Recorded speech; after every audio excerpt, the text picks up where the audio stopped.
자, 일단 한자로 좀 살펴보면은 배는 물리치다, 타는 다른 사람을 얘기합니다. 우리 이제 다른 사람에게 많은 도움을 주는 사람을 넌 정말 이타적이구나 라고 얘기하죠. 이타의 반대예요. 이타는 다른 사람들 도와주는 건데 배타는 야 싫어 꺼져 야 꺼져 이게 배타입니다. 다른 사람을 물리치는 거예요. 자, 이런 거죠.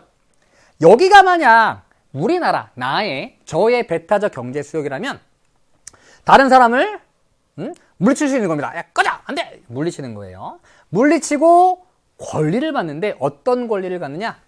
경제적인 권리를 갖는 겁니다. 경제적인 권리. 자, 경제적인 권리 아주 쉽게 얘기하면 어떤 권리냐? 이렇게 얘기하잖아요. 친구들 사이에서 너희 어머니 뭐 일하시니? 뭐 돈 벌어오시니? 이렇게 묻기 조금 그러니까 너희 어머니 뭐 경제활동 하시니? 이렇게 얘기하잖아요. 경제활동은 아주 쉽게 얘기하면은 돈 버니 이런 거거든요. 경제적 권리도 마찬가지입니다. 돈을 벌 수 있는 권리예요. 쉽게 얘기하면. 다른 사람은 물리치고 독점적으로 나만 돈을 벌 수 있는 권리를 갖는 수역을 배타적 경제 수역이라고 얘기합니다. 그래서 만약 우리나라의 배타적 경제 수역이라면 우리나라만 고기 잡고 자원 캐구할 수 있는 곳이에요. 자, 그럼 얘는 어떻게 설정을 하느냐? 자, 기선으로부터 12해리까지는 0회로 설정을 합니다. 그리고 기선으로부터 최대 200해리까지 중에서 0회를 제외하고 최대 188해리까지를 배타적 경제 수역으로 정의합니다. 자, 여기는 무슨 권리를 갖는 수역이라고 얘기했었죠? 우리나라 여기는 우리나라 거예요. 우리가 주인입니다. 주권을 갖는 수역. 반면 여기는 무슨 수역? 무슨 권리? 경제적인 권리. 돈을 벌 수 있는 권리. 그러니까 얘는 돈만 벌 수 있지 다른 거는 권리가 없는 거예요. 얘는 모든 권리를 다 갖고 있는 겁니다. 여기는 이미 경제권이 주권에 포함되기 때문에 배타적 경제 수역을 정의할 때는 영예는 제외합니다. 여기까지가 배타적 경제 수역이 되는 거예요. 자, 우리나라의 배타적 경제 수역으로 다른 나라 배가 우리나라의 허락도 없이 들어옵니다. 다른 나라 군함이 돼요, 안 돼요? 돼요, 안 돼? 우리나라 배타적 경제 수역으로 우리나라 허락도 없이 마음대로 들어왔어요. 돼요, 안 돼요? 괜찮아요. 왜 괜찮습니다. 경제권을 갖는 곳이니까. 그러나 다른 나라 군함이 우리나라 배로 들어옵니다. 우리나라 영해로 막 들어옵니다. 이거 돼요, 안 돼요? 안 돼! 가자! 이렇게 됩니다. 안 됩니다. 이건 안 됩니다. 우리나라 영해는 다른 나라 군함이 우리나라 허락 없이 들어올 수 없는 곳이에요. 하지만 얘는 괜찮습니다. 자, 그런데 다른 나라 군함이 우리나라 배타적 경제 수역으로 들어옵니다. 허락도 없이. 돼요, 안 돼요? 돼요, 안 돼요? 돼요. 그런데 군함에 타고 있던 군인이 갑자기 배가 고팠는지 또는 이 군인이 낚시에 아주 엄청난 취미를 갖고 있는지 갑판으로 이동을 하더니 갑자기 낚싯대를 던져 낚시를 하기 시작합니다. 돼요, 안 돼요? 고기 잡는 거는 경제활동이잖아요. 안 돼! 꺼져!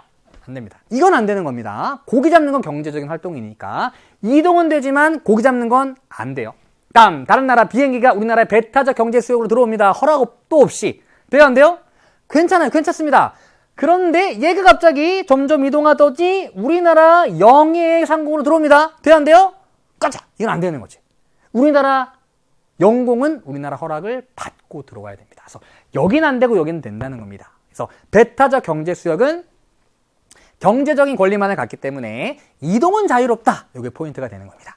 자, 그래서 그 연안국이 경제적인 권리를 갖는 곳이 배타적 경제 수역이기 때문에 되게 중요한 곳이에요.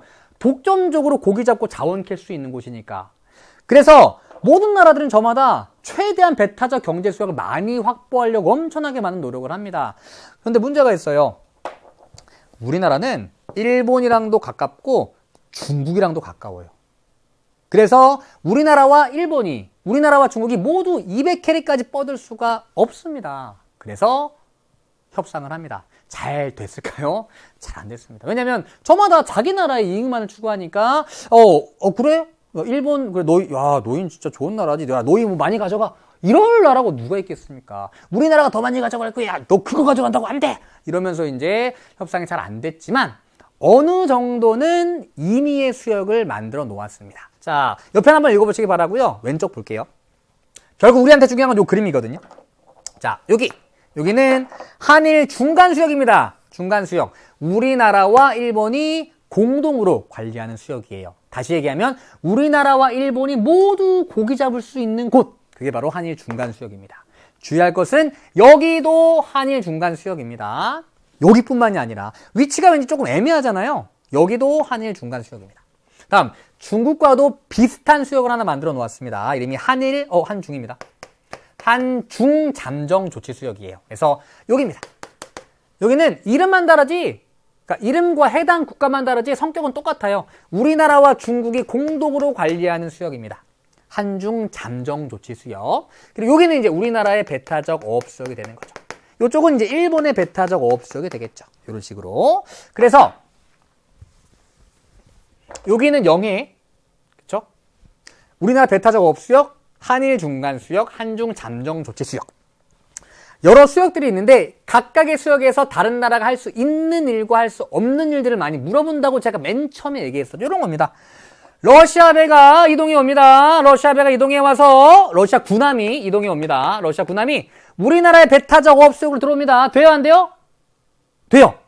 러시아 군함이 우리나라 영해로 들어옵니다. 돼요, 안 돼요? 안 돼요. 러시아 군함이 우리나라 배타적 어업 수역으로 들어옵니다. 돼요, 안 돼요? 돼요. 돼요. 고기를 잡습니다. 안 돼요. 러시아 군함이 한일 중간 수역으로 들어옵니다. 돼요, 안 돼요? 돼요. 고기를 잡아요? 안 돼요. 일본 선박이 한일 중간 수역으로 우리나라 허락도 없이 들어옵니다. 돼요, 안 돼요? 돼요. 일본 선박이 우리나라 허락도 없이 막 고기를 막 마구마구 잡기 시작합니다. 돼요, 안 돼요? 돼요. 한일 중간 수역이니까.